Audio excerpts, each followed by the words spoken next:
Welcome back to our channel. എല്ലാവർക്കും പുതിയൊരു വീഡിയോയിലേക്ക് സ്വാഗതം. അപ്പോൾ ഇന്ന് നമ്മുടെ എടുത്തിരിക്കുന്നത് ഇന്ത്യയിലെ ആദ്യത്തെ ഹൈബ്രിഡ് ബൈക്കായിട്ടുള്ള FCS ഹൈബ്രിഡ് FI ആണ് കേട്ടോ നമ്മൾ എടുത്തിരിക്കുന്നത്. ഇന്ത്യയിലെ ആദ്യത്തെ ഹൈബ്രിഡ് സ്കൂട്ടറായിട്ടുള്ള വെസിനോ 125 ഇറക്കിയ അതേ യമഹ തന്നെയാണ് ഈ ഒരു FCS ഹൈബ്രിഡിനെയും ഇറക്കിയിരിക്കുന്നത്. അപ്പോൾ ഇതിൽ വലിയ അത്ഭുതമൊന്നും തോന്നാനൊന്നുമില്ല. എന്തെങ്കിലും ഒരു ഫീച്ചർ കണ്ടുപിടിക്കും, എന്നിട്ട് എല്ലാ വണ്ടിയിലോട്ടും അതിങ്ങനെ പകർന്ന് നൽകും. കാരണം MDയിൽ നിന്ന് കടമെടുത്ത അലോയും ടൈലൈറ്റൊക്കെ ഇതിലുണ്ട്, ഇൻഡിക്കേറ്റർ വരെയുണ്ട്. അപ്പോൾ അത് ഇന്ത്യൻ മാനുഫാക്ചേഴ്സ് ആയിട്ടുള്ള ഓൾമോസ്റ്റ് വാഹന നിർമ്മാതാക്കളും കുറേ കാലങ്ങളായിട്ട് തുടർന്ന് വരുന്ന ഒരു പാരമ്പര്യം പോലെയാണ് ആ ഒരു സംഭവം. അപ്പോൾ ഇനി ഞാൻ ഭയങ്കര ക്യൂരിയസ് ആയിട്ട് കാത്തിരിക്കുന്നത് എന്താ പറയുക, നമ്മുടെ MDയിലും വരാൻ പോകുന്ന R15 ഈ ഹൈബ്രിഡ് സെറ്റപ്പ് എന്ന് ഇവർ കൊണ്ടുവരും. അതാണ് ഞാൻ ഇങ്ങനെ ക്യൂരിയസ് ആയിട്ട് കാത്തിരിക്കുന്നത്. കാരണം ഫസിനോയിൽ കൊണ്ടുവന്നു, FCയിൽ കൊണ്ടുവന്നു, ഇനിയിപ്പോൾ MDയിലും R15 കൊണ്ടുവരാൻ വലിയ പാടൊന്നും കാണത്തില്ല. അപ്പോൾ ഈ ഫ്യൂച്ചറിൽ ചിലപ്പോൾ അതും വരാൻ ചാൻസ് ഉണ്ട്. പുതിയ ഹൈബ്രിഡ് R15 അവതരിപ്പിച്ചിരിക്കുന്നു, അല്ലെങ്കിൽ പുതിയ MD ഹൈബ്രിഡ് അവതരിപ്പിച്ചിരിക്കുന്നു എന്നൊക്കെ പറഞ്ഞു. അപ്പോൾ ഈ ഒരു ഹൈബ്രിഡ് വണ്ടിക്ക് എന്താണ് പ്രത്യേകത എന്ന് ചോദിച്ചാൽ, മികച്ച മൈലേജാണ് കമ്പനി ഓഫർ ചെയ്യുന്നത്. പിന്നെ പുതിയ ഒരു ഇൻഡിക്കേറ്റർ സെറ്റപ്പ്, നിങ്ങൾക്ക് കാണാൻ ഒരു സാധനം അവിടെ കിടന്ന് മിന്നുന്നത്, അതിന് ഡെഡിക്കേറ്റഡ് ആയിട്ടൊരു സ്വിച്ച് ഉണ്ട് നമ്മുടെ 4-way ഇൻഡിക്കേറ്ററിന് വേണ്ടി. അപ്പോൾ അത് ഞാൻ ചുമ്മാ തെളിച്ചിട്ടെന്നേ ഉള്ളൂ. പിന്നെ ഇത് FC V4 തന്നെയാണ്. V4ൽ ഹൈബ്രിഡ് സപ്പോർട്ട് കൊണ്ടുവന്നു എന്ന് മാത്രമേ ഉള്ളൂ. അപ്പോൾ ഈ ഹൈബ്രിഡ് എന്ന് പറയുമ്പം കാറിലുള്ള പോലത്തെ ഹൈബ്രിഡ് ഒന്നുമല്ല. ഹൈബ്രിഡ് എന്ന് പറയുമ്പോൾ എന്താണ്, ഒന്നിലധികം എനർജി സ്രോതസ്സുകളിൽ വണ്ടി ചലിക്കുമ്പോഴാണ് അതിനെ ഹൈബ്രിഡ് എന്ന് വിളിക്കുന്നത്. അപ്പോൾ ചില കാറുകളിൽ ബാറ്ററി ചാർജ് ചെയ്യാനും ഓപ്ഷൻ ഉണ്ട്, എന്നാൽ നമ്മുടെ ഇന്ധനം അടിച്ച് ഓടിക്കാനും പറ്റും, രണ്ടും പറ്റും. ചിലതിൽ കുറച്ച് ദൂരം ബാറ്ററിയിൽ ഓടും, കുറച്ച് ബാക്കി ദൂരം ഇന്ധനത്തിൽ ഓടും, അതുകൊണ്ട് ആ ബാറ്ററി തന്നെ വണ്ടി തന്നെ ചാർജ് ചെയ്യും. പക്ഷേ ബൈക്കിൻ്റെ കേസിൽ വരുമ്പോൾ അങ്ങനെയൊന്നുമല്ല. ചിലർ തെറ്റിദ്ധരിക്കാൻ ചാൻസ് ഉണ്ട്. ഹൈബ്രിഡ് എന്ന് പറയുമ്പോൾ എന്നാൽ രാവിലെ കുറച്ച് നേരം കറണ്ടയിൽ കുത്തിയിട്ടിട്ട് അത് തീരുമ്പോൾ പമ്പിൽ പോയിട്ട് പെട്രോൾ അടിച്ച് ഓടിക്കാം, അങ്ങനെയൊന്നും അല്ല കേട്ടോ. ഇതിനൊരു ടോർക്ക് സപ്പോർട്ട് തരുന്നു. ഞാൻ ആ ഫസിനോടെ റിവ്യൂവിൽ അത് വ്യക്തമായിട്ട് പറഞ്ഞിട്ടുണ്ട്. എന്നാൽ ഒന്നുകൂടെ ഞാൻ സിമ്പിളായിട്ട് പറയാം. അതായത് ഈ വണ്ടിയുടെ വെയിറ്റ് എന്ന് പറയുന്നത്, ഹൈബ്രിഡ് വണ്ടിയുടെ വെയിറ്റ് എന്ന് പറഞ്ഞാൽ 138 കിലോയാണ്. ഇതിൻ്റെ സാധാ FCFIയുടെ വെയിറ്റ് എന്ന് പറഞ്ഞാൽ 137. വെറും FC ഉണ്ടല്ലോ, വെറും FCS അല്ലാത്ത അതിൻ്റെ വെയിറ്റ് എന്ന് പറഞ്ഞാൽ 134 കിലോ. അപ്പോൾ ഈ ഒരു ഹൈബ്രിഡ് വണ്ടിക്ക് 138 കിലോ വെയിറ്റ്. അപ്പോൾ ഇത്രയും വെയിറ്റ് ഉള്ള ഒരു വണ്ടി ഞാനിങ്ങനെ ഉന്തി മാറ്റും. എനിക്ക് വലിയ ആരോഗ്യമൊന്നുമില്ല. ജസ്റ്റ് ഫസ്റ്റല്ല ന്യൂട്രൽ ഇട്ടിട്ട് ഞാനിങ്ങനെ മുന്നോട്ട് ഉന്തുമ്പം ഇത് നീങ്ങാനൊരു പാട് കാണുമല്ലോ. അപ്പോൾ എൻ്റെ ഒരു കൂട്ടുകാരൻ പുറകെ കൂടെ വന്നിട്ട് ഇതിങ്ങനെ തള്ളിത്തരുമോ. അപ്പോൾ എനിക്ക് ഈസി ആയിട്ട് അങ്ങ് മുന്നോട്ട് മൂവ് ചെയ്യിക്കാൻ പറ്റും. അതാണ് സംഭവം. അതായത് ഒരു സപ്പോർട്ട് വരുന്നു, ടോർക്ക് സപ്പോർട്ട്. അതായത് ഈ വണ്ടി ഫസ്റ്റേലിട്ട് ഇങ്ങനെ സ്റ്റാർട്ട് ചെയ്ത് മൂവ് ചെയ്യുന്ന ആ ഒരു സമയത്ത് ഈ എൻജിൻ്റെ കൂടെ ഒരു മോട്ടറും കൂടെ അങ്ങ് കറങ്ങും. അപ്പോൾ വണ്ടീനെ ഒന്ന് മൂവ് ചെയ്യാൻ ആ മോട്ടർ സഹായിക്കും. ഒരു എന്താ പറയുക, ഒന്ന് തള്ളി അങ്ങ് കൊടുക്കുന്നു, ഒന്ന് സഹായിക്കും. നീ അങ്ങ് പൊക്കോടാ, ഞാനും ഉണ്ട് കൂടെ എന്ന് പറഞ്ഞ് അങ്ങനെ ഉന്തി വിട്ടിട്ട് അവൻ അവിടെ ഓഫായിട്ടിരിക്കും. പിന്നെ വണ്ടിയും പെട്രോളിൽ തന്നെ ഓടും. അതായത് കൂടുതൽ എനർജി വേണ്ട, ഫ്യൂവൽ ബേൺ ആകുന്ന സമയങ്ങളിൽ ആ മോട്ടറിൻ്റെ ഒരു സപ്പോർട്ട് ഒന്ന് എപ്പോഴും ഈ മോട്ടർ കറങ്ങുന്നില്ല. ഒരു 2-3 നേരത്തെ സപ്പോർട്ടേ ഉള്ളൂ. അത് ഇടയ്ക്കിടയ്ക്കൊക്കെ, അതായത് ഈ കയറ്റം കയറുന്ന സമയത്ത്, അതുപോലെ ഈ ഫസ്റ്റിലിട്ട് ഒരുപാട് നമ്മൾ ത്രോട്ടിൽ കൊടുത്തെടുക്കുന്ന സമയത്ത്, അങ്ങനെ കൂടുതൽ ഫ്യൂവൽ ബേൺ ചെയ്യുന്ന സമയത്ത് പല സമയങ്ങളിലായിട്ട് ഈ മോട്ടറിൻ്റെ സപ്പോർട്ട് ലഭിക്കുന്നതുകൊണ്ട് മൈലേജ് കുറച്ച് അതായത് ഫ്യൂവൽ സേവ് ചെയ്ത് അങ്ങനെയാണ് ഇതിന് ഇത്രയും മികച്ച ഒരു മൈലേജ് കിട്ടുന്നത്. ഇതിന് ARAI സർട്ടിഫൈ ചെയ്യുന്ന മൈലേജ് എന്ന് പറയുന്നത് 60 km/L ആണ്. നമ്മുടെ ഒരു സിറ്റി യൂസിൽ, റിയൽ വേൾഡ് റൈഡിലൊക്കെ നമുക്കൊരു 50-55 കിട്ടാനുള്ള ചാൻസ് ഉണ്ട്, കിട്ടുന്നുണ്ടെന്നാണ് പലരും അവകാശപ്പെടുന്നത്. കമ്പനി അവകാശപ്പെടുന്നത് 60 കിലോമീറ്ററാണ്. അപ്പോൾ ഈ ഒരു സെഗ്മെൻറ്റിലേക്കും വെച്ചിട്ട് ഏറ്റവും മികച്ച മൈലേജുള്ള ഒരു വണ്ടിയാണ് ഈ ഇരിക്കുന്ന FCS ഹൈബ്രിഡ്. FC എന്ന് പറയുമ്പോൾ എൻ്റെ മനസ്സിലോട്ട് വരുന്നത് നമ്മുടെ ഫസ്റ്റ് 2008 ഇറങ്ങിയ ആ ഒരു FC16 ആണ്. എൻ്റെ മനസ്സിൽ എന്നും FC അത് തന്നെയാണ്. നമ്മളൊരു FC ഭ്രാന്തനാക്കിയ ഒരു FC, അതായത് നല്ല മസിലൊക്കെയുള്ള, നല്ല തക്കുടുമുണ്ടനായിട്ടുള്ള, എന്താ പറയുക, വാട കേസ് പിടിക്കടാന്നൊക്കെ പറഞ്ഞാൽ നല്ല പൊന്തൻ ടയറും വലിയ സസ്പെൻഷനൊക്കെ ഉള്ള ആ ഒരു FC. പക്ഷേ ഈ ഒരു FCയിലോട്ടൊക്കെ വരുമ്പോഴത്തേക്കും ഇത് 4ാമത്തെ ജനറേഷനാണ്, V4 ആണ്. മസിലൊക്കെ ഉണ്ട് ഫ്രണ്ടിൽ, പക്ഷേ ബാക്കോട്ട് കുറച്ച് മെലിഞ്ഞു, എൻ്റെ ചന്തിയൊക്കെ കുറച്ച് മെലിഞ്ഞു പോയി. പക്ഷേ എന്നാലും ഫ്രണ്ടിലൊക്കെ അവിടെ ഇവിടെയൊക്കെ മസിലുണ്ട്. ഞാൻ കണ്ടു ഈ വണ്ടി ഇങ്ങനെ തിരിച്ച് വെച്ചേക്കുന്നത്. FCയുടെ പരസ്യത്തിൽ നിങ്ങൾ ശ്രദ്ധിച്ചിട്ടുണ്ടായിരിക്കും, ജോൺ അബ്രാഹാം ഒക്കെ ഉള്ള ഒരു പരസ്യത്തിൽ FC ഇങ്ങനെ പെഡിലേക്ക് ചെരിച്ചിട്ട് എട്ടാ മനെ ദിനേശ എന്ന് പറഞ്ഞിട്ട് ഇങ്ങനെ ചെരിഞ്ഞിരിക്കുന്നുണ്ട്, ഹാൻഡിലേക്ക് ഇങ്ങനെ ആട്ടി, അങ്ങനെയുള്ള ഒരു പരസ്യത്തിലും. അപ്പോൾ എൻ്റെ മനസ്സിലോട്ട് ആ ഒരു വിഷ്വൽ വന്നുകൊണ്ടാണ് ഞാൻ ഇവനെ ഇങ്ങനെ വെച്ചത്. കണ്ട, പെഡിലേക്ക് ചെരിച്ച് മസിലൊക്കെ കാണിച്ച് തോളൊക്കെ ചെരിച്ച് നമ്മുടെ ലാലേട്ടനെ പോലെ. അപ്പോൾ ഇത് ഹൈബ്രിഡ് വണ്ടിയായതുകൊണ്ട് ഇതിന് 2 കളറുണ്ട്. ഒരു സെയാൻ മെറ്റാലിക് ഗ്രേ എന്ന് പറയുന്ന ആ കളറാണ് ഈ കളർ. പിന്നെ ഒരു റേസിംഗ് ബ്ലൂ, യമഹയുടെ ഒരു ബ്ലൂ ഉണ്ടല്ലോ, ആ ഒരു ബ്ലൂ കളറും. പിന്നെ ഇതിലെ ഗ്രാഫിക്സ് നിങ്ങൾ ശ്രദ്ധിച്ച് കാണും. കണ്ടോ, ഈ ഒരു കളർ കണ്ടുണ്ടോ, ഒരു ഇലക്ട്രോണിക് ബ്ലൂ പോലത്തെ ഒരു കളർ, ചെറിയ ഗ്രാഫിക്സ്. അത് ഈ ഹൈബ്രിഡ് ആണെന്ന് ഡിനോട്ട് ചെയ്യാൻ വേണ്ടിയാണ്. അപ്പോൾ ബ്ലൂ കളർ വണ്ടിയിലും ആ ഒരു ഗ്രാഫിക്സ് ഉണ്ട്, ഇതേ കളർ തന്നെ. അതായത് കുറച്ചുകൂടെ ഇലക്ട്രിസിറ്റിയുമായിട്ട് ബന്ധപ്പെട്ട ഒരു കളർ പോലെയാണത്. അതായത് ഹൈബ്രിഡ് ആണെന്ന് അറിയിക്കാൻ വേണ്ടി. അപ്പോൾ ഇത് കാണുമ്പോൾ തന്നെ അറിയാം, ഓ ഇവൻ ഹൈബ്രിഡാണ്. ഇത് ഈ കളറും ഡിസൈനൊക്കെ കാണുമ്പോൾ തന്നെ നമുക്ക് ഇതിൻ്റെ ഫ്രണ്ട് പോർഷൻ ലുക്കിലേക്ക് തന്നെ പോകാം. ഫ്രണ്ടിലോട്ട് നോക്കുമ്പോൾ തന്നെ തന്നെ നമ്മുടെ വളരെ മനോഹരമായിട്ടുള്ള ഡ്യുവൽ ചേമ്പറായിട്ടുള്ള ഫുള്ളി LED ഹെഡ്ലൈറ്റ് വിത്ത് 2 തേറ്റാപ്പല്ല് പോലത്തെ DRL കണ്ടോ തെളിഞ്ഞ് നിൽക്കുന്നത്. ഞാൻ ആദ്യം നട്ടുച്ച വെയിലത്ത് ഈ വീഡിയോ എടുത്തായിരുന്നു, അന്നേരം ഈ DRLൊന്നും കാണത്തില്ലായിരുന്നു. അന്നേരം ക്യാമറ റെക്കോർഡായില്ല പതിവ് പോലെ. പിന്നെ ഞാൻ ക്യാമറയൊക്കെ ഒന്ന് സെറ്റ് ചെയ്ത് വീണ്ടും എടുക്കുന്നതാണ്. ഇപ്പം നല്ല മഴ മൂടലൊക്കെ ആയി. പിന്നെ നമ്മുടെ ഇൻഡിക്കേറ്റർ തെളിയുന്ന കാണാം. നമ്മുടെ ഇൻറ്റഗ്രേറ്റഡ് ആയിട്ടുള്ള നമ്മുടെ ബോഡി പാനലിൽ, അതായത് ടാങ്കിൻ്റെ ആ കവിൾ പീസിൽ ഇൻറ്റഗ്രേറ്റഡ് ആയിട്ടുള്ള നല്ല ഫിറ്റും ഫിനിഷിലും നല്ല സ്റ്റാൻഡേർഡിലും പിടിപ്പിച്ചിരിക്കുന്ന ആ ഒരു ഇൻഡിക്കേറ്റർ ഞാൻ കുത്തിയിരുന്ന് കാണിക്കണ്ടോ. നല്ല നട്ടുച്ച വെയിലത്ത് പോലും നല്ല വിസിബിളാണ് അതിൻ്റെ വെട്ടം, നല്ല രീതിയിൽ കാണാൻ സാധിക്കുന്നുണ്ട്. അതിൻ്റെ 2 സൈഡിലും ഒരു എയർ വെൻസ് പോലെ കൊടുത്തിട്ടുണ്ട്. അപ്പോൾ അത് കൊള്ളാം. നേരത്തെ ഇൻഡിക്കേറ്റർ ഇവൻ്റെ ഈ ഒരു പെഡലിയിലായിരുന്നു പിടിപ്പിച്ച് വെച്ചിരുന്നത്. അതിങ്ങനെ ഒടിഞ്ഞു പോകാനൊക്കെ ചാൻസ് ഉണ്ടായിരുന്നു. ബട്ട് ഇത് നല്ല ക്ലാസ് ആൻഡ് മാസിലാണ് പിടിപ്പിച്ച് വെച്ചിരിക്കുന്നത്. ഇതാണ് ഇത്തവണ വന്ന പ്രധാന മാറ്റങ്ങളൊന്ന്, ഇൻറ്റഗ്രേറ്റഡ് ഇൻഡിക്കേറ്റർ സെറ്റപ്പ്. ഞാൻ ജസ്റ്റ് ഓഫ് ആക്കിയേക്കാം, വെറുതെ ബാറ്ററി ഡൗൺ ആക്കണ്ട. ഇവിടെയാണ് നമ്പർ പ്ലേറ്റ് പിടിപ്പിക്കുന്നത്, ഒരു ചെറിയൊരു വൈസർ, യമഹയുടെ ലോഗോ കാണാൻ സാധിക്കുന്നുണ്ട്. പിന്നെ നമ്മുടെ ആ ഒരു വലിയ പൊന്തൻ സസ്പെൻഷൻ, വണ്ണമുള്ള സസ്പെൻഷൻ. നമ്മുടെ FC ഇറങ്ങിയ സമയത്ത് ഫസ്റ്റൊക്കെ ഞാൻ FC കാണുമ്പോൾ നമ്മുടെ ടൗണിലൊക്കെ വെച്ചു, അവിടെ നോക്കടാ വലിയ സസ്പെൻഷൻ, വലിയ പൈപ്പൊക്കെ ഫ്രണ്ടിൽ പിടിപ്പിച്ച് വലിയ സംഭവമുള്ള വണ്ടി. അപ്പോൾ ആ ഒരു വലിയ ടെലസ്കോപ്പിക് സസ്പെൻഷനാണ് ഫ്രണ്ടിൽ കൊടുത്തിരിക്കുന്നത്.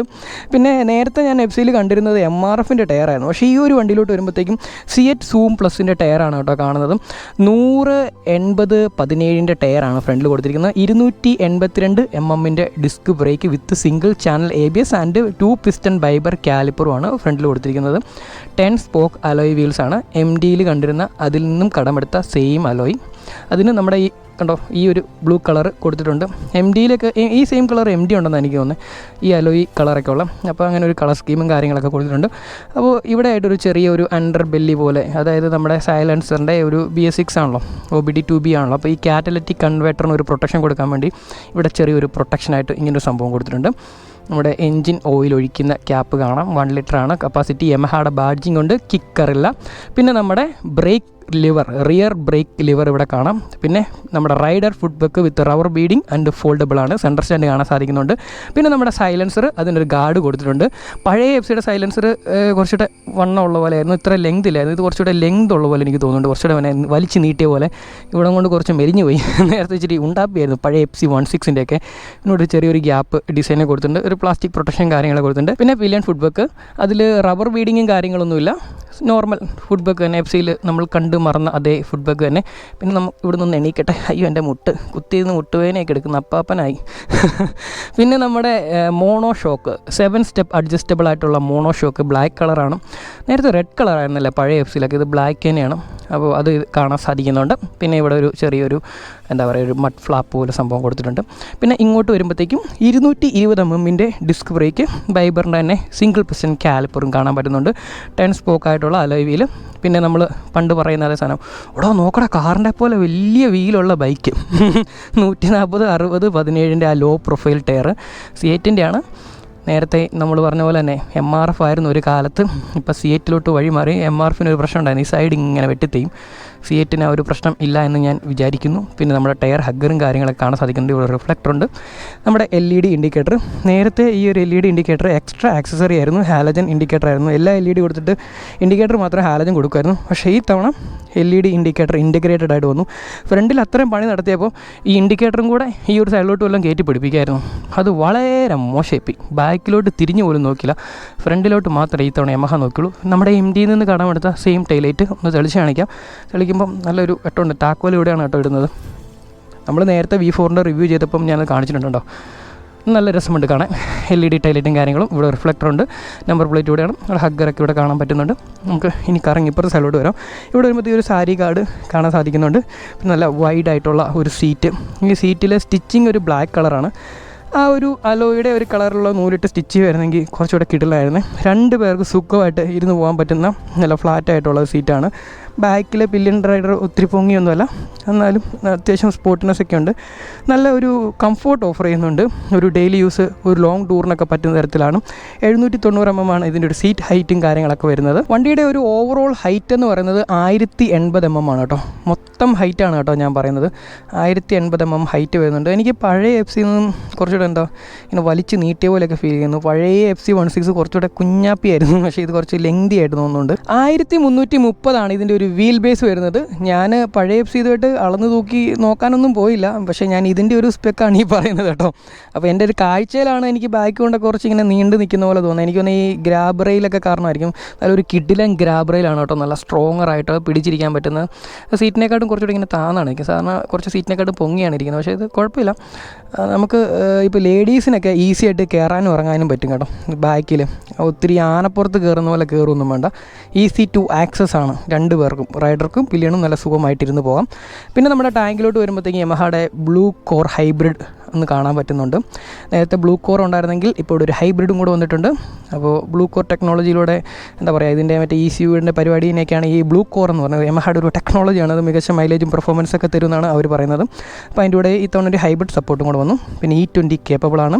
പിന്നെ നമ്മുടെ ഫ്യൂൽ ലിഡ് ഊരി കൈ പിടിക്കണ്ട കണ്ടോ, ഇത് ഇൻബിൽറ്റാണ്, അല്ലാണ്ട് ഊരി കയ്യിൽ പമ്പിൽ ചെല്ലുമ്പോൾ എടുത്ത് ഇത് കൈ പിടിച്ചുകൊണ്ടിരിക്കണം. അടിച്ച് കഴിഞ്ഞിട്ട് പഴയ എഫ് സിയിലൊക്കെ അങ്ങനെ ഒരു പ്രശ്നം ഉണ്ടായിരുന്നു. പക്ഷേ ഇതിൽ തന്നെയാണ്, അറ്റാച്ചബിളാണ്, ഡിറ്റാച്ചബിൾ അല്ല, അങ്ങനെയാണല്ലോ അതിന് പറയുന്നത് അല്ലേ. 13 ലിറ്ററിൻ്റെ ടാങ്കാണ് കൊടുത്തിരിക്കുന്നത്. ഇവിടെ യമഹ ലോഗോ ഡീക്രോം ചെയ്ത FCSൻ്റെ ഒരു ബാഡ്ജിങ്ങും കാണാൻ സാധിക്കുന്നുണ്ട് 3D. അപ്പോൾ 13 ലിറ്റർ എന്ന് പറയുമ്പോഴത്തേക്കും 60 × 13 എന്ന് പറയുമ്പോൾ 780 ഒരു ഫുൾ ടാങ്ക് അടിച്ചാൽ ഓടേണ്ടതാണ് 60 കിട്ടുവാണെങ്കിൽ. അപ്പോൾ 50-55 ആയിരിക്കും നമ്മുടെ റിയൽ വേൾഡിൽ കിട്ടുന്നത്. പിന്നെ നമ്മുടെ ഹാൻഡിൽ ബാറിൽ ഇത് ഫസ്റ്റ് ടൈമാണെന്നാണ് പറയുന്നത്, യമഹ എന്നൊരു ബാഡ്ജിങ് ഇവിടെ കൊത്തി വെച്ചിട്ടുണ്ട്. യമഹയുടെ ഹാൻഡിലാടാ എന്ന് വണ്ടി ഓടിക്കുന്നവൻ എപ്പോഴും തോന്നാൻ വേണ്ടിയാണോ യമഹ ഇവിടെ കൊത്തി വെച്ചതെന്ന് എനിക്ക് സംശയമുണ്ട്. നല്ല വൈഡ് ആയിട്ടുള്ളൊരു ഹാൻഡിൽ ബാറാണ്, നമുക്ക് അപ്പ് സ്ട്രൈറ്റ് ആയിട്ടൊക്കെ ഇരുന്ന് പോകാൻ പറ്റും. പിന്നെ നമ്മുടെ എല്ലാം കൂടെ ഇൻബിൽട്ട് ആയിട്ടുള്ള എൻജിൻ കില്ല് സ്റ്റാർട്ട് എല്ലാം കൂടെ ആയിട്ടുള്ള ഇൻറ്റഗ്രേറ്റഡ് ആയിട്ടുള്ള ഒരു റെഡ് കളർ സ്വിച്ച് കൊടുത്തിട്ടുണ്ട്. ഇതെവിടെയാണ് വണ്ടി എൻജിൻ ഓൺ ആക്കുന്നത്, എൻജിൻ ഓഫ് ആക്കുന്നത്, അതുപോലെ സ്റ്റാർട്ട് ചെയ്യുന്നത്. പിന്നെ ഡെഡിക്കേറ്റഡ് ആയിട്ടൊരു സ്വിച്ച് ഓട്ടോ സ്റ്റാർട്ട് ഓട്ടോ സ്റ്റോപ്പിന് വേണ്ടി കൊടുത്തിട്ടുണ്ട്. അതായത് വണ്ടി സ്റ്റാർട്ട് ചെയ്ത് കഴിഞ്ഞിട്ട് നമ്മൾ ഈ ഓട്ടോ സ്റ്റാർട്ട് ഓൺ ആക്കിയിടുവാണെങ്കിൽ നമ്മുടെ ബ്ലോക്കിൽ നമ്മുടെ ഈ ഹോണ്ടയുടെയൊക്കെ ഹീറോയുടെയൊക്കെ i3s ഒക്കെ പോലെ ബ്ലോക്കിലൊക്കെ ചിലപ്പോൾ നിന്ന് പോകും. അത് കഴിഞ്ഞിട്ട് നമ്മൾ ഇവരെ കൈ കൊടുക്കുമ്പോൾ സ്റ്റാർട്ടായിട്ട് പോകുന്ന സംഭവമില്ല, ഫ്യൂൽ സേവ് ചെയ്യാൻ വേണ്ടി ആ സംഭവം. അത് ഓഫ് ആക്കിയിട്ട് കഴിഞ്ഞാൽ ഓഫ് ആകത്തില്ല കേട്ടോ, വണ്ടി ഓൺ ആക്കിയിട്ട് കഴിഞ്ഞാൽ മാത്രമാണ് ഈ ബ്ലോക്കിലൊക്കെ ചെല്ലുമ്പോൾ അത് നമുക്ക് ഫ്യൂൽ സേവ് ചെയ്യണമെന്നുണ്ടെങ്കിൽ അത് ഓണാക്കിയിട്ട് ഓടിക്കാം. പിന്നെ ഇപ്പുറത്തോട്ട് പോകുകയാണെങ്കിൽ നമ്മുടെ ജോയ്സ്റ്റിക്കൊക്കെ പോലെ ഒരു 3-4 സ്വിച്ചസ് കൊടുത്തിട്ടുണ്ട്. അപ്പ് ബട്ടണുണ്ട്, ഡൗൺ ബട്ടണുണ്ട്, പിന്നെ ഒരു സെലക്ട് ബട്ടണുണ്ട്, ഹോം ബട്ടണുണ്ട്, ബാക്ക് ബട്ടണുണ്ട്. ഇതിലാണ് നമ്മുടെ മീറ്റർ എല്ലാം നമ്മൾ കൺട്രോൾ ചെയ്യുന്നത്. നല്ല പ്രീമിയം ക്വാളിറ്റിയിൽ നല്ല സെറ്റപ്പായിട്ട് അത് കൊടുത്തിട്ടുണ്ട്. പിന്നെ ഡിമ്മ് ബ്രൈറ്റ് പാസിനൊരു ഡെഡിക്കേറ്റഡ് സ്വിച്ച് കൊടുത്തിട്ടുണ്ട്. ഇതാണ് നമ്മുടെ ഹസാർഡിൻ്റെ 4-വേ ഇൻഡിക്കേറ്ററിൻ്റെ സ്വിച്ച്, ഡെഡിക്കേറ്റഡ് സ്വിച്ച് കൊടുത്തിരിക്കുന്നത്. പിന്നെ ഇവിടെയാണ് നമ്മുടെ ഇൻഡിക്കേറ്ററിൻ്റെ സ്വിച്ചും കാര്യങ്ങളും വരുന്നത്. ഇതാണ് ഇതിൻ്റെ ഹോൺ വരുന്നത്. ജസ്റ്റ് ഒന്ന് ഓൺ ആക്കിയിട്ട് ഹോൺ അടിപ്പിക്കും. ഓൺ ആക്കുമ്പോഴേ കണ്ടോ മീറ്ററിലും ഇതാണ് ഏറ്റവും പുതിയ മാറ്റം. 4.2 ഇഞ്ചിൻ്റെ കളർഫുൾ TFT ഡിസ്പ്ലേ കൊടുത്തിട്ടുണ്ട്. നേരത്തെ ഒരു നെഗറ്റീവ് ഷെയ്ഡുള്ള MDയുടെ ഡിസ്പ്ലേ ആയിരുന്നെങ്കിൽ ഇത്തവണ ഒരു പുതിയ മീറ്റർ തന്നെ. അപ്പോൾ ഇത്തവണ വന്ന മാറ്റങ്ങൾ എന്തൊക്കെയാണ്? ഹൈബ്രിഡ് വന്നു, അതുപോലെ തന്നെ ഇൻറ്റഗ്രേറ്റഡ് ആയിട്ടുള്ള ഇൻഡിക്കേറ്റർ വന്നേ, ഇവിടെ ഒരു യമഹയുടെ ബാഡ്ജിങ് വന്നു, പുതിയൊരു കളർഫുള്ളായിട്ടുള്ള TFT ഡിസ്പ്ലേയും വന്നിട്ടുണ്ട്. അപ്പോൾ ഇത് ഡേ മോഡാണ്, ഇതിന് നൈറ്റ് മോഡും ഉണ്ട്. അതൊക്കെ ഞാൻ കാണിച്ചു തരാം. ഇത് വണ്ടി ഹോൺ ജസ്റ്റ് അടിച്ച് ഏൽപ്പിക്കാം. അപ്പോൾ ഈ വണ്ടിക്ക് ട്രാക്ഷൻ കൺട്രോളും കാര്യങ്ങളൊക്കെ വരുന്നുണ്ട്. സിംഗിൾ ചാനൽ ABS ഉള്ളൂ ഞാൻ പറഞ്ഞായിരുന്നു. അപ്പോൾ വണ്ടി ന്യൂട്രലാണ് കേട്ടോ. ഇതിന് ഇപ്പോൾ ഡേ മോഡിലാണ് ഈ വെള്ള കളർ കാണുന്നത്. അപ്പോൾ നൈറ്റ് മോഡ് എന്ന് പറയുമ്പം നമ്മളിവിടെ ഒരു സെൻസറുണ്ട്, അതിൽ പൊത്തി പിടിച്ചാൽ മതി. കണ്ടോ ഇപ്പോൾ ഇത് നൈറ്റ് മോഡിലായി. നൈറ്റ് മോഡിലാണ് കാണാൻ കുറച്ചൊരു അടിപൊളി.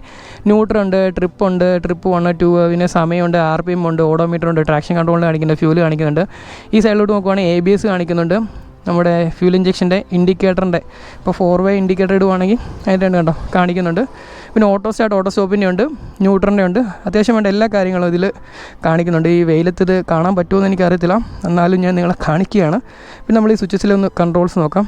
ഇപ്പോൾ അപ്പ് ട്രിപ്പ് 2 ആയി, trip F, instant fuel, average fuel, മൈലേജിൻ്റെ കാര്യങ്ങളൊക്കെയാണ്. Average speed, trip time, odometer. പിന്നെ നമ്മൾ റൈറ്റ് ബട്ടണിലോട്ട് ക്ലിക്ക് ചെയ്യുവാണെങ്കിൽ നമ്മുടെ വൈ കണക്ട് ആപ്പ് വഴി കണക്ട് ചെയ്യുന്ന കാര്യങ്ങളൊക്കെ ഉണ്ട്. മ്യൂസിക് ഇതുണ്ടോ, സോങ് ഡേറ്റ നോട്ട് അവൈലബിൾ ആണ്, ഫോൺ കണക്ട് ചെയ്തിട്ടില്ല, വോളിയം കൂട്ടാനും കുറയ്ക്കാനും. പിന്നെ ഇത് നാവിഗേഷൻ സെലക്ട് ചെയ്യാം, 10x10 നാവിഗേഷൻ കണക്ട് ചെയ്ത് കഴിയുമ്പോഴേ കാണത്തുള്ളൂ. പിന്നെ നോട്ടിഫിക്കേഷൻ, ഇതൊക്കെ ഞാനിവിടെ ബാക്കും അങ്ങോട്ടും സെലക്ടും ചെയ്യുന്നുണ്ട്. ഇത് ബാക്ക് അടിക്കുന്നു, സെലക്ട് ചെയ്യുന്നത് താഴത്തോട്ട് മാറ്റിയിട്ട് സെലക്ട് ചെയ്യുന്നു. വെതറിൻ്റെ അകത്തൊരു കുടയുടെ പടവും പിന്നെ മറ്റേ എന്നാ ഡിഗ്രി സെൽഷ്യസിൻ്റെ പരിപാടിയും കാറ്റൊക്കെ എന്തൊക്കെയോ കാണിക്കുന്നുണ്ട്. മില്ലി സെക്കൻഡോ, വെതർ കാറ്റുണ്ടോ, മഴയുണ്ടോ, കുട എടുക്കണോ. പിന്നെ ഒന്ന് ബാക്ക് അടിച്ചിട്ട് സെറ്റിങ്സിലോട്ട് പോവുകയാണെങ്കിലും ട്രാക്ഷൻ കൺട്രോൾ ഓണാക്കാൻ ഓഫാക്കാൻ ഓപ്ഷൻ ഉണ്ട്. ഷിഫ്റ്റ് കൺട്രോൾ ഇതുണ്ടോ, ഷിഫ്റ്റ് ഫ്ലാഷ്, അതായത് നമ്മുടെ ഈ ലൈറ്റ് മിന്നുന്ന സംഭവമുണ്ട്, പടപടപടാന്ന് അടിക്കുന്ന പോലെ ആ ഒരു സംഭവമുണ്ട്. പിന്നെ റവ് സെറ്റ് ചെയ്യാൻ പറ്റും. ഇപ്പോൾ 6750 നമുക്ക് 6500 ആക്കാം, 6250 ആക്കാം, 6000 ആക്കാം, 5750. അപ്പോൾ റവ് സെറ്റ് ചെയ്യാൻ പറ്റും. 6750 അവിടെ തന്നെ കിടക്കട്ടെ. പിന്നെ തീം സെലക്ട്, ഇപ്പോൾ തീം 1 ആണ്. തീം 2 ഇട്ട് കഴിയുമ്പം ഇതുണ്ടോ, ഇതാണ് തീം 2. വളരെ സിമ്പിളായിട്ടുള്ള തീം. ഓഡോമീറ്റർ, RPM ബ്ലാക്ക് ആക്കി കാണിക്കാം. ഇവിടെ സെൻസറുണ്ട് കേട്ടോ, അതിലോട്ട് ഈ വെട്ടം ഫോണിൻ്റെ പോലെ. ഇപ്പോൾ തന്നെ രാത്രിയാകുമ്പോൾ ഇതുണ്ട് ബ്ലാക്ക് ആവും, വെയിലടിക്കുമ്പോൾ ഡേ മോഡാവും. നമുക്ക് ആ തീം മാറ്റി തന്നെ ഇട്ടേക്കാം. അത് ഇത് കടന്ന പോലെ തന്നെ കിടക്കട്ടെ, അതാണ് കുറച്ച് കാണാൻ നല്ലത്. തീം സെലക്ട് ഞാനിവിടെ ഞെക്കുന്നുണ്ട് കേട്ടോ, അതും കൂടെ കാണിച്ചു തരാം. തീം സെലക്ട്, തീം 1 അതാണ് കടന്നത്. ഓക്കെ, അപ്പോൾ ഇതൊക്കെയാണ് ഒരുപിടി കാര്യങ്ങൾ ഇതിൻ്റെ അത് കൊടുത്തിട്ടുണ്ട്. കളർഫുള്ളായിട്ടുള്ള ഒരു മീറ്റർ കാര്യങ്ങളൊക്കെയാണ് ഇത്തവണ വന്നേക്കുന്നത്. പിന്നെ പ്രധാന മാറ്റം വന്നിരിക്കുന്നത് എവിടെയാണെന്ന് ചോദിച്ചു കഴിഞ്ഞാൽ, നമ്മൾ ഇവിടെ നിന്ന് കുത്തിയിട്ട് നോക്കുമ്പോൾ ഈ ഒരു സൈഡിലായിട്ട് നമ്മുടെ ഹൈബ്രിഡ് ആണെന്ന് കാണിക്കാൻ വേണ്ടി ഒരു ബ്ലൂ കളറിൽ ഒരു സംഭവമൊക്കെ ആയിട്ട് ഒരു എൻജിൻ കവറിൻ്റെ സൈഡിൽ കൊടുത്തിട്ടുണ്ട്. യമഹ എന്നൊരു ബാഡ്ജിങ് ഉണ്ട്. ഹൈബ്രിഡ് വണ്ടിക്ക് മാത്രമേ ഉള്ളൂ ഈ ഒരു എൻജിൻ കവർ സെറ്റപ്പ്. കാരണം നമ്മുടെ മോട്ടർ ഇരിക്കുന്നത് ഇവിടെയാണ്. സ്മാർട്ട് മോട്ടോർ ജനറേറ്റർ, ഒരേ സമയം അത് മോട്ടറായിട്ടും ജനറേറ്ററായിട്ടും വർക്ക് ചെയ്യും. നിങ്ങൾക്ക് ഇവിടെ ഒരു ശൂന്യത കാണാൻ പറ്റും. അതായത് കണ്ടോ, ഇവിടെ ആയിരുന്നു നമ്മുടെ പഴയ സ്റ്റാർട്ടർ മോട്ടർ എല്ലാ വണ്ടിയുടെ ഇരിക്കുന്നത്. എപ്സിയുടെയൊക്കെ ഇതിൻ്റെ പൊക്കത്തായിട്ട് ഒരു ഉണ്ടപ്പി പോലെ സാധനമാണ്. അതാണ് നമ്മൾ കിരിക്കിരിക്കിരാന്ന് പറഞ്ഞ് അങ്ങനെയുള്ള വണ്ടി സ്റ്റാർട്ടാണ്. ഇതിന് അങ്ങനെ ഇല്ലാതെ ഈ എഞ്ചിൻ്റെ സൈഡിൽ തന്നെ ഇത് സ്മാർട്ട് മോട്ടോർ ജനറേറ്ററാണ്. അപ്പോൾ ഇവിടുന്ന് ഒരു കണക്റ്റിംഗ് റാഡ് പോലെ അങ്ങ് പോകുന്നുണ്ട്. ഇതിങ്ങനെ കറങ്ങുമ്പോൾ എഞ്ചിന് സ്റ്റാർട്ടാവും. അത് മോട്ടറായിട്ട് എഞ്ചിനെ സ്റ്റാർട്ടായി കഴിഞ്ഞിട്ട് പിന്നെ അത് ജനറേറ്ററായിട്ട് വർക്ക് ചെയ്യും. കുറച്ചുകൂടി സിമ്പിളായിട്ട് പറയും, നമ്മുടെ ചെറിയ RC കാറിൻ്റെ മോട്ടർ ഉണ്ടല്ലോ, അത് 2 ബാറ്ററി കണക്ട് ചെയ്ത് കഴിഞ്ഞാൽ മോട്ടർ കറങ്ങും. പക്ഷേ അതിൻ്റെ അറ്റത്ത് നമ്മൾ 2 LED ബൾബ് പിടിച്ചിട്ട് ആ മോട്ടറെ പിടിച്ച് ഇങ്ങനെ പിരിച്ച് കഴിഞ്ഞാൽ LED ഇല്ല, എന്ന് വെച്ചാൽ ജനറേറ്റർ പോലെ വർക്ക് ചെയ്യുന്നു. അപ്പോൾ ഇത് വണ്ടീനെ സ്റ്റാർട്ട് ചെയ്ത് കഴിഞ്ഞിട്ട് പിന്നെ ഇത് കറങ്ങുള്ളൂ. അപ്പോൾ ഇതിൽ നിന്ന് ഔട്ട് എടുത്തിട്ട് ഇതിൻ്റെ ബാറ്ററി ചാർജ് ആകും. അപ്പോൾ ഇതിൻ്റെ ബാറ്ററി ചാർജ് വേണമല്ലോ, എന്നാലാണ് ഇത് പിന്നെ വർക്ക് ചെയ്യാൻ വേണ്ടി. അപ്പോൾ വലിയ പവർഫുള്ളായിട്ടുള്ള ബാറ്ററി ഒന്നുമില്ല, നമ്മൾ 12 വോൾട്ടിൻ്റെ ബാറ്ററി തന്നെ. അപ്പോൾ അങ്ങനെയാണ് ഇതിൻ്റെ ഒരു ഹൈബ്രിഡ് സിസ്റ്റം വർക്കാകുന്നത്. അപ്പോൾ ഈ ഒരേ സമയം ഇത് മോട്ടർ സ്റ്റാർട്ടറായിട്ടും വർക്ക് ചെയ്യുന്നു, ജനറേറ്ററായിട്ടും വർക്ക് ചെയ്യുന്നു. അതാണ് SMG എന്ന് പറയുന്നത്, സ്മാർട്ട് മോട്ടോർ ജനറേറ്റർ. വളരെ സിമ്പിളാണ്. ഞാനിത് പറഞ്ഞപ്പം വെറുതെ കൺഫ്യൂഷനായി പോകുമെന്ന് എനിക്കൊരു സംശയമുണ്ട്. വലിയ തല പുണ്ണാക്കാനുള്ള കാര്യമൊന്നുമില്ല. എഞ്ചിനൊരു ടോർക്ക് സപ്പോർട്ട് കൊടുക്കുന്നുണ്ട്. അതായത് നമ്മൾ വണ്ടി സ്റ്റാർട്ട് ചെയ്ത് മൂവ് ചെയ്യുന്ന സമയത്ത് ഇവനും കൂടെ ഒന്ന് കൂടെ കറങ്ങുന്നതുകൊണ്ട് അധികം എനർജി വേണ്ട സമയത്ത് ഇവനും കൂടെ ഒന്ന് കറക്കാൻ സഹായിക്കുന്നു. മൂവ് ചെയ്ത് വണ്ടി അങ്ങ് പോകുന്നു. പിന്നെ ഇവൻ കടന്ന് കറങ്ങുമല്ലോ. അപ്പോൾ അതിൽ നിന്ന് വരുന്ന കറണ്ട് എടുത്തിട്ട് ഇതിൻ്റെ ഈ ബാറ്ററി ഉണ്ടായാലാണല്ലോ ഇതിൻ്റെ പരിപാടി, ലൈറ്റും ഇൻഡിക്കേറ്ററും ഓണൊക്കെ വർക്കാകത്തുള്ളൂ. അപ്പോൾ ആ ബാറ്ററിയും ചാർജ് ആക്കുന്നു. പിന്നെ side stand engine cut off 165 mm ground ക്ലിയറൻസും കൊടുത്തിട്ടുണ്ട്. അത്യാവശ്യം നല്ല ഗ്രൗണ്ട് ക്ലിയറൻസ് ആണ്. നമുക്ക് ഗുണ്ടും കുഴിയിലൂടെയൊക്കെ കയറി പോകാം. സെൻറ്റർ സ്റ്റാൻഡും കാര്യങ്ങളൊക്കെ കൊടുത്തിട്ടുണ്ട്. ഇതാണ് പ്രധാന മാറ്റം കേട്ടോ. അത് ഹൈബ്രിഡ് FC മാത്രമേ അങ്ങനെയുള്ളൂ. അതാണെന്ന് പറയണമെന്നുണ്ടായിരുന്നു. അതാണ് കുത്തിയിരുന്ന് അത്ര നേരം വാചാലനായിട്ട് പറഞ്ഞുകൊണ്ടിരുന്നത്. അപ്പോൾ ഇതൊക്കെയാണ് നമ്മൾ ഇവൻ്റെ ചുറ്റും നടന്ന് നോക്കുമ്പോൾ നമുക്ക് കാണാൻ പറ്റുന്ന കാര്യങ്ങൾ. എന്താ പറയുക, ഫ്രണ്ടിലെ ഇൻഡിക്കേറ്റർ മാറി, പിന്നെ കിക്കറില്ല, പിന്നെ പുതിയൊരു കളർ സ്കീം വന്നു, പിന്നെ അപ്പുറം ഒരു SMGയുടെ ആ ഒരു എൻജിൻ കവറും കാര്യങ്ങളൊക്കെ കണ്ടു, സ്മാർട്ട് മോട്ടോർ ജനറേറ്ററിൻ്റെ ഹൈബ്രിഡ് സെറ്റപ്പിൻ്റെ, പിന്നെ പുതിയ മീറ്റർ കൺസോളും കാര്യങ്ങളൊക്കെ വന്നിട്ടുണ്ട്. ഇനി നമുക്ക് എഞ്ചിനെ പറ്റി പറയാം. എഞ്ചിനെ പറ്റി പറയുകയാണെങ്കിൽ 149 cc air cooled SOHC 4-stroke 2 valve എഞ്ചിനാണ് ഇതിന്. 9.1 kW ഇതിൻ്റെ ഒരു പവർ, ഒരു പീക്ക് പവർ. അതായത് 12.4 PS power at 7250 RPM, 13.3 Nm torque at 5500 RPM. അതാണ് ഈ ഒരു എൻജിൻ പ്രൊഡ്യൂസ് ചെയ്യുന്നത്. എന്താ പറയുക, ഭയങ്കര പവർഫുള്ളായിട്ടുള്ളൊരു വണ്ടിയൊന്നുമല്ല, ഒരു ലീനിയറായിട്ട് പവർ പ്രൊഡ്യൂസ് ചെയ്യുന്ന FC അറിയാമല്ലോ, ഒരു നല്ല സുഖമൊക്കെയുള്ള ഭയങ്കര റിഫൈൻഡ് ആയിട്ടുള്ള ഒരു പവർ പ്രൊഡക്ഷനൊക്കെ നടത്തുന്ന മൈലേജ് തരുന്ന ഒരു കിടിലൻ യമഹ എഞ്ചിനാണ് ഈ ഒരു വണ്ടിയിൽ യമഹ ഇത്തവണ അവതരിപ്പിച്ചിരിക്കുന്നത്. ഇനി ഞാൻ ഇവനെ ജസ്റ്റ് ഒന്ന് സ്റ്റാർട്ട് ചെയ്യിപ്പിക്കാം. പഴയ FC ഒക്കെ സ്റ്റാർട്ട് ചെയ്യുമ്പം ഇതുണ്ട്, ഇവിടെ നോക്കിയാലും കാണാം കേട്ടോ ഒരു മോട്ടറിൻ്റെ ശൂന്യത. മോട്ടർ നമ്മുടെ സ്റ്റാർട്ടർ മോട്ടറിൻ്റെ അതിവിടെ ഇല്ല കേട്ടോ. നമ്മുടെ ഫസിനോയിലും ഇല്ല സ്റ്റാർട്ടർ മോട്ടർ. ഇതേ സെറ്റപ്പ് തന്നെയാണ്, SMG ആണ്. അപ്പോൾ അത് എഞ്ചിനുള്ളിൽ തന്നെ വന്നു.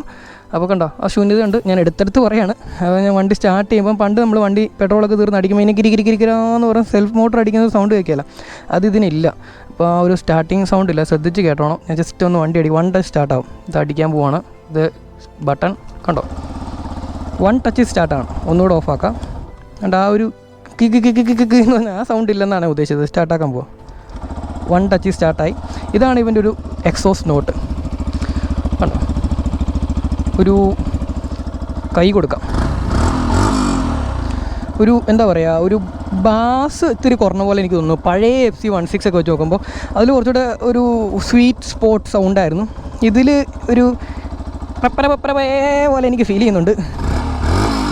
ഒരു എന്താ പറയുക, ഒരു മറ്റേ ട്യൂട്ടറിനൊക്കെ കേൾക്കുന്ന സൗണ്ടല്ലേ, മറ്റേ എനിക്ക് നല്ല ആ ബാസുള്ള ഇടി പോലത്തെ സൗണ്ടായിരുന്നു. പഴയ FC യുടെ സൗണ്ടാണ് എനിക്ക് കുറച്ചും ഇഷ്ടം. എനിക്ക് ഈ ഒരു സൗണ്ടിനോട് കുറച്ചൊരു വിരക്തി ഉണ്ട്, പേഴ്സണൽ ഒപ്പീനിയനാണ്. എന്നാലും കുഴപ്പമില്ല, ഓടിക്കുന്ന സമയത്ത് വലിയ പ്രശ്നമൊന്നുമില്ല. എനിക്ക് എൻ്റെ ഒരു ഇതാണ് കേട്ടോ ഞാൻ പറയുന്നത്.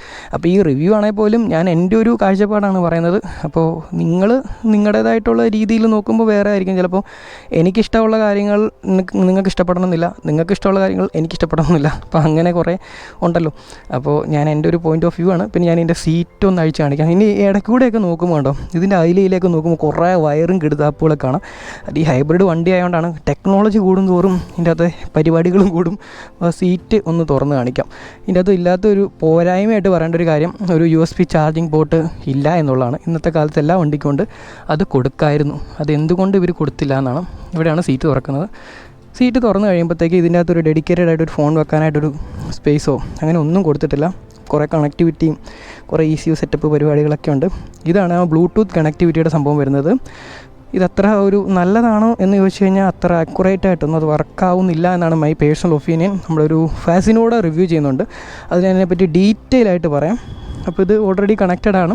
നമ്മുടെ വണ്ടി ഓണാക്കിയിട്ട് കണക്റ്റ് ആപ്പുമായിട്ട് കണക്ട് ചെയ്യുമ്പോൾ തന്നെ വണ്ടിയുടെ ജാതകമൊക്കെ വരും. പിന്നെ ഒന്നെങ്കിൽ നമ്മുടെ ചേസ് നമ്പറോ അല്ലെങ്കിൽ ഇതിലൊരു QR കോഡ് ഉണ്ട്, അത് സ്കാൻ ചെയ്ത് നമുക്കിത് കണക്ട് ചെയ്യാം. അങ്ങനെയാണ് നമ്മുടെ ഇത് സംഭവങ്ങളൊക്കെ മീറ്ററിലോട്ട് പകർത്തുന്നത് ഈ ഒരു ബ്ലൂടൂത്ത് വഴി. അപ്പോൾ ഇതിൻ്റെ വർക്കിങ്ങും പരിപാടികളൊക്കെ പറ്റിയൊരു ഡീറ്റെയിൽ ആയിട്ട് ആ ഫാസിനോ റിവ്യൂവിൽ ഞാൻ പറയാം. സാധാരണ വണ്ടികൾക്ക് ഇങ്ങനെയല്ല, നമ്മൾ നേരെ മീറ്ററിലോട്ട് തന്നെ കണക്ട് ചെയ്ത് അങ്ങനെയാണ് ബ്ലൂടൂത്ത് സെറ്റപ്പ്. യമഹയുടെ കണക്റ്റിൽ ഞാൻ അത്ര സംതൃപ്തനല്ല, അതെനിക്ക് പറയേണ്ടതായിട്ടുണ്ട്. പിന്നെ സീറ്റ് ഇത് കണ്ട് വളരെ സിമ്പിളാണ്, ഞാനങ്ങനെ ഓർക്കാം. അപ്പോൾ ഇത്രയൊക്കെ ഉള്ളൂ. പിന്നെ ഞാൻ ജസ്റ്റ് ഇതിലോട്ടൊന്ന് കയറിയിരിക്കാം. ഇതിലോട്ട് കയറിയിരിക്കുമ്പോൾ എനിക്ക് ഫ്ലാറ്റ് വുഡാണ് കേട്ടോ. 790 mm ഉള്ളൂ സീറ്റായിട്ട് ഞാൻ പറഞ്ഞല്ലോ. അതുകൊണ്ട് എനിക്ക് ഈസി ആയിട്ട് കയറിയിരിക്കാൻ പറ്റുന്നുണ്ട്. എൻ്റെ കാലൊക്കെ നിലത്ത്. ഇതിലെന്തൊരു സാധനം എഴുതി കാണിച്ചാലോ, ഒന്നുകൂടെ നോക്കട്ടെ. ഒരു ബ്ലൂ കളറിലൊരു എഴുത്ത് വന്നു, യമഹ അസിസ്റ്റ് എന്നുള്ള എഴുത്ത് വന്നു. നമ്മളിപ്പം ജസ്റ്റ് സ്റ്റാർട്ടാക്കാം. ഒരു അസിസ്റ്റ് എപ്പോഴാണ് വർക്ക് ചെയ്യുന്നതെന്ന് വണ്ടി സ്റ്റാർട്ടാക്കിയിട്ട് ഫസ്റ്റിലിടാൻ പോവാണേ. ഇങ്ങനെ പെട്ടെന്ന് ഇനീഷ്യലി അങ്ങ് കൈ കൊടുക്കുമ്പോൾ അസിസ്റ്റ് വരുന്നത്, കൈ കൊടുത്തെടുത്താൽ അറിയത്തുള്ളൂ. ഇപ്പോൾ ഗിയർ പൊസിഷൻ ഇൻഡിക്കേറ്ററൊക്കെ വർക്കാകുന്നുണ്ട്. അപ്പോൾ എന്താണെങ്കിലും ഞാൻ ജസ്റ്റ് ഒന്ന് ഓടിച്ചിട്ട് വരാം. അധികമൊന്നും ഓടിക്കുന്നില്ല, ജസ്റ്റ്. അങ്ങനെ നമ്മൾ മെയിൻ റോഡിൽ വന്നിരിക്കുകയാണ്. നമുക്കൊരു പ്രൈവറ്റ് റോഡിലോട്ട് കയറാം.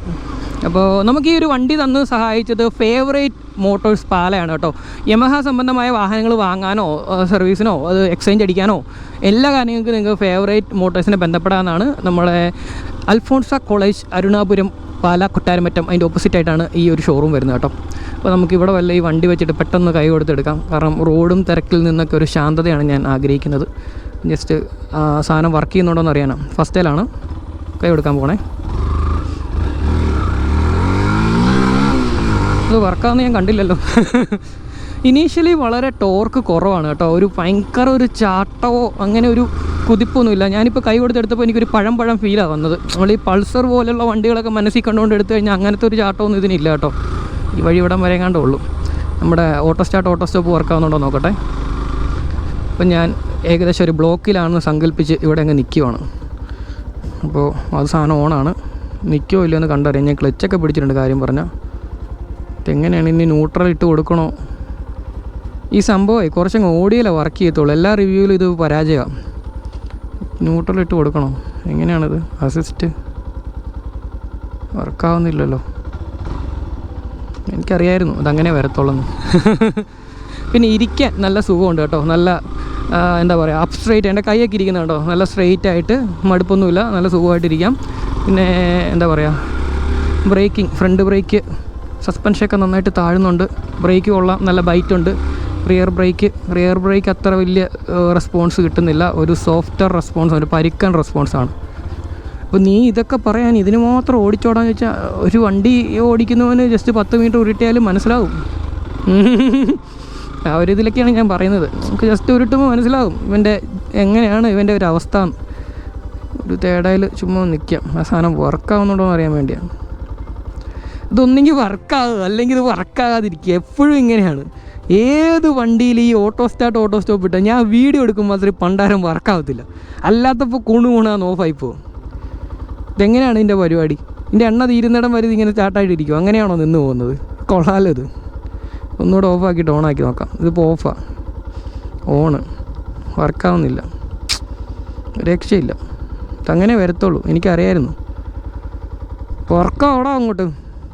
ഇതിപ്പോൾ വർക്കായാലും എനിക്കെന്ത് പുണ്ണാക്കാണ്. വർക്കാകും കേട്ടോ. Second, third, fourth, down shift, സ്പീഡൊക്കെ കയറുന്നുണ്ട്, കുഴപ്പമില്ല, നല്ലൊരു സുഖമുണ്ട്. പക്ഷേ എനിക്ക് ഈ സൗണ്ട് അങ്ങോട്ട് ഒരു ദഹിക്കുന്നില്ല. സീരിയസ്ലി പറയാം, എനിക്ക് പഴയ എഫ് സിയുടെ സൗണ്ടാണ് ഇഷ്ടം. ഇപ്പോൾ ഷോറൂമിൽ നിന്ന് എനിക്ക് വണ്ടി റിവ്യൂ ചെയ്യാൻ തന്നു എന്ന് പറഞ്ഞുകൊണ്ട് എനിക്ക് ഇഷ്ടപ്പെടാത്ത ഒരു കാര്യം ഞാൻ വെറുതെ ഇഷ്ടപ്പെട്ടു എന്ന് പറയേണ്ട കാര്യമില്ലല്ലോ. എനിക്ക് ആ സൗണ്ട് ഇഷ്ടപ്പെട്ടില്ല. 5th ഗിയർ, ചെറിയ ഗിയറിൽ പോകാൻ പറ്റുന്നു. 4th 28 29 പോകുന്നുണ്ട്. ഒരു സിറ്റി യൂസിൽ നമുക്ക് വേണ്ടത് ചെറിയ ഗിയറിൽ അല്ല മറ്റേ ടോപ്പ് ഗിയർ, ചെറിയ ഗിയറും പോട്ടെ, ടോപ്പ് ഗിയറിൽ ചെറിയ സ്പീഡിൽ പോകാൻ പറ്റുമെന്നാണ്. അപ്പോൾ ഞാൻ 5th ചെയിൻ നോക്കിംഗ് ഒന്നും ഇല്ലാണ്ട് ഒരു 30, 35, 40 സിറ്റിയിൽ ഓടിക്കാൻ പറ്റും. അതെനിക്ക് ഇഷ്ടപ്പെട്ട ഒരു കാര്യം കേട്ടോ. ചെയിൻ നോക്കിംഗ് ഇല്ലാണ്ട് ഒരു ചെറിയ സ്പീഡിൽ ഓടിക്കുക സിറ്റിയിൽ. അപ്പോൾ നമ്മളെല്ലാ സമയത്തും ഈ പിമ്പിരി വിട്ട് പോകുന്നത്. അതിപ്പോൾ ഓട്ടോ സ്റ്റാർട്ടിൻ്റെ സാധനം തെളിഞ്ഞു കേട്ടോ. നീ ഇവിടെ എന്തായാലും നിർത്തിയിട്ടുള്ളൂ, വർക്കാവുന്ന കണ്ടിട്ടുള്ളൂ. 2nd ഗിയറിലാണ് ഞാൻ ക്ലച്ച് പിടിച്ചേക്കുക. അത് ഓണായിട്ട് നിൽപ്പുണ്ട്. ഓഫ് ആകുമോ ഇല്ലയോ എന്ന് കണ്ടറിയാം. ഗിയറേൽ ഓഫ് ആകുമോ എന്നാണ് എനിക്ക് അറിയേണ്ടത്. അത് ഇതിന് വേണ്ടി നമ്മൾ ന്യൂട്രിട്ട് കൊടുക്കണോ എങ്ങനെയാണെന്ന് എനിക്കറിയത്തില്ല. സാധനം തെളിഞ്ഞിട്ടുണ്ട് എന്താണേലും. കെടുന്നില്ലല്ലോ പണ്ടാരം. ഇതിപ്പോൾ ഇതിന് വേണ്ടി തന്നെ 2.5 മണിക്കൂർ വീഡിയോ റെക്കോർഡ് ചെയ്യേണ്ടി വരുമെന്ന് എനിക്ക് തോന്നുന്നു. ഇപ്പോൾ ന്യൂട്രൽ ഇട്ട് നോക്കട്ടെ. ന്യൂട്രൽ ഇട്ടപ്പോൾ ഓഫായി. പിന്നെ ഈ കൈ കൊടുക്കുകയാണ്, എങ്ങനെ എൻ്റെ പരിപാടി? കൈ കൊടുത്തിട്ട് എന്താണ് സ്റ്റാർട്ടാകുന്നില്ല. ക്ലച്ച് പിടിച്ചിട്ട് കൈ ക്ലച്ച് പിടിച്ചിട്ട് കൈ കൊടുക്കണം, അപ്പോഴാണ് സ്റ്റാർട്ടാകുന്നത്. ഓക്കെ, ജസ്റ്റ് ഒന്ന് കൈ കൊടുത്ത് നോക്കാം. അവിടം വരെ പോയിട്ട് പറന്ന് വരാം. റവൊക്കെ അടിക്കുന്നൊക്കെ ഉണ്ട് കേട്ടോ, മിന്നുന്നു മറയുന്നൊക്കെ ഉണ്ട്. ഇപ്പോൾ പതുക്കെ ഓടിച്ചേക്കാട്ട് സുഖമുണ്ട് കേട്ടോ. ഇച്ചിരി കൈ കൊടുത്ത് ഓടിക്കുമ്പോൾ നല്ല രസമുണ്ട്. ഞാനിപ്പോൾ അതിൽ പയ്യെ ഓടിച്ചോണ്ടാ. നമുക്ക് തിരിച്ചു പോവാം. നമുക്ക് ഇത്രയും ദൂരം ഓടിക്കാനേ പറ്റത്തുള്ളൂ. നമുക്ക് പിന്നെ ഒരിക്കൽ കുറേ ദൂരം ഓടിക്കുന്ന ഒരു റിവ്യൂ ചെയ്യാം. അപ്പോൾ ഇതിൻ്റെ ഒരു ഓൺ റോഡ് പ്രൈസ് എന്ന് പറയുന്നത് 184 വരും കേട്ടോ. കറക്റ്റായിട്ടുള്ള പ്രൈസും കാര്യം ഞാൻ ഡിസ്ക്രിപ്ഷൻ ചെയ്തിടാം. അപ്പോൾ ഇതൊരു മാരൊക്കെ പവറൊന്നും തരുന്ന വണ്ടി. ഇനീഷ്യലി വലിയ പവർ ഉണ്ടോ, കൈ കൊടുത്താൽ അങ്ങനെ വലിയ പവർ ഒന്നും. ഇത് ഓടി അങ്ങ് കയറത്തുള്ളൂ. ഒരു ലീനിയർ പവർ തരുന്ന, മൈലേജ് തരുന്ന, ഒരു കംഫർട്ടൊക്കെ തരുന്ന, സിറ്റി യൂസിനൊക്കെ പറ്റുന്ന, നമ്മുടെ യൂണിക്കോണൊക്കെ ആയിട്ട് മത്സരിക്കാൻ പറ്റുന്ന ഒരു വണ്ടി FC. അതാണ് ഈ FCS ഹൈബ്രിഡ്. മൈലേജാണ് ഇവൻ്റെ മെയിൻ. പിന്നെ പുതിയ മീറ്ററും കാര്യങ്ങളൊക്കെ വന്നിട്ടുണ്ട്. അപ്പോൾ ഈ ഒരു വീഡിയോ ഇഷ്ടമായെങ്കിൽ നമ്മുടെ ചാനൽ സബ്സ്ക്രൈബ് ചെയ്യാൻ, ലൈക്ക് ചെയ്യാൻ, ഷെയർ ചെയ്യാൻ മറക്കല്ല. അടുത്ത വീഡിയോ ആയിട്ട് വരുന്നതായിരിക്കും. ഒരുപാട് സ്നേഹം മാത്രം. അപ്പോൾ ഇതാണ് നമ്മുടെ ഷോറൂം. ഈ വണ്ടി തിരിച്ചവിടെ ഏൽപ്പിക്കാൻ പോവാണ്. Bye bye.